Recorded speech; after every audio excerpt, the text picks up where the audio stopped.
Бір заманда бала күлкісі күннің шуағындай төгіліп тұратын кішкентай бір ауыл болыпты. Сол ауылдың шетінде терезесінен таңғы жарық төгіліп тұратын, есігі ашық, іші мейірімге толы бір үй бар екен. Ол үйдің аты балабақша еді. Сол үйге кірген әр бала өзімен бірге бір кішкентай жұлдыз ала келетіндей көрінетін.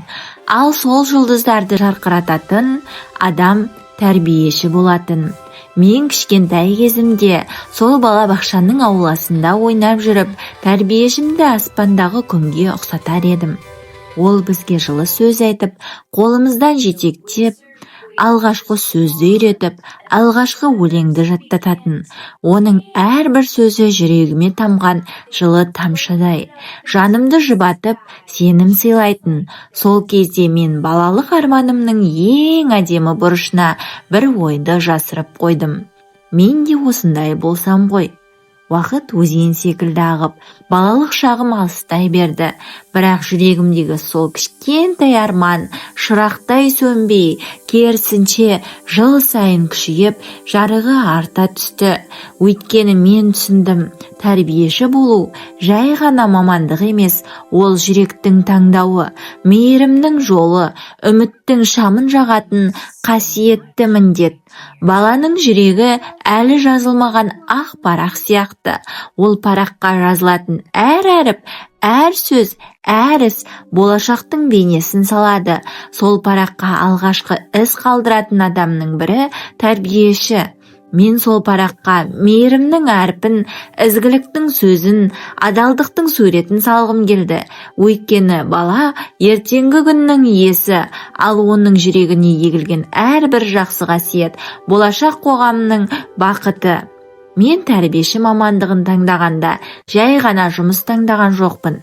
Мен бала күлкісін, баланың сенімін, оның апай деп жүгіріп келетін ыстық құшағын таңдадым. Әр таң сайын балабақшаның есігін ашқанда өзімді көктемнің алғашқы гүлін көргендей сезінемін.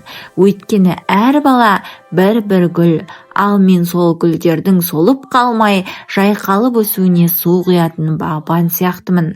Кейде бала кезіндегі қуаныш таңғы шықтай мөлдір болады. Сол қуанышты көру мен үшін ең үлкен марапат. Кейде олар кішкентай қолдарымен сурет салып, маған сыйлағанда сол қағаз мен үшін алтыннан да қымбат болып көрінеді. Себебі ол суретте баланың шынайы сезімі, таза жүрегі бейнеленген. Тәрбиеші болу күн сайын жаңа ертегі бастау секілді. Әр бала сол ертегінің кейіпкері. Бірі батыр, бірі ақылды, бірі мейірімді, бірі қиялшыл. Ал мен сол ертегінің баяндаушысы ғана емес, кейде жол көрсететін шамшырағы боламын.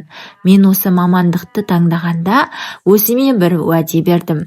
Әр баланың жүрегіне жылы сөз сыйлау, әр күнін шуақты ету, әр қадамын сеніммен бастауға көмектесу. Өйткені тәрбиеші тек білім беруші емес, ол екінші ана, жүрекке жылу сыйлайтын жан, баланың алғашқы армандарына қанат бітіретін адам.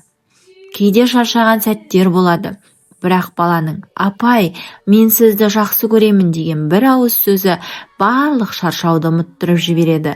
Сол сөз менің жүрегіме күн сәулесіндей құйылып, бойыма жаңа күш береді. Мен тәрбиеші мамандығын таңдадым. Өйткені бұл жол мейірімнің жолы, бұл болашаққа бүгіннен бастап тәрбиелеу жолы. Бұл кішкентай жүректерге үлкен үміт ұялату. Егер бір күні сол кішкентай балалар ер жетіп, жақсы адам болып өссе, біреуге көмектессе, елін сүйсе, мен өзімді бақытты сезінемін. Өйткені олардың жүрегіндегі жақсылықтың бір тамшысы менің алақанымнан тамған шығар. Сондықтан мен тәрбиеші мамандығын таңдадым. Өйткені бұл жай ғана жұмыс емес, бұл жүректің таңдауы, бұл бала күлкісінен басталатын, болашаққа апаратын ең жарық жол.